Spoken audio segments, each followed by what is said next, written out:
In the field of embryology, the Quran describes the various embryological stages of the human development in great detail in Surah Mu'minun, chapter number 23, verse number 12 to 14. It says that the human, we were nutfa, then we made it into an alaqa, a mudga, a zaman, that human beings are created from a minute quantity of fluid.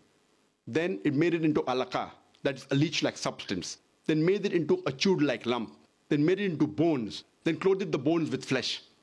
When this verse was showed in the early part of the 1980s to Dr. Keith Moore, who at that time happened to be the highest authority in the field of anatomy and embryology, he was the head of the department in the University of Toronto, he said that the description of the Quran is far superior to what modern embryology describes today instead of stage 1, 2, 3. And he said that it's not possible that any human being can mention these things in the Quran. This Quran has to be the word from Almighty God, and he has no objection in accepting Prophet Muhammad as the messenger of Almighty God.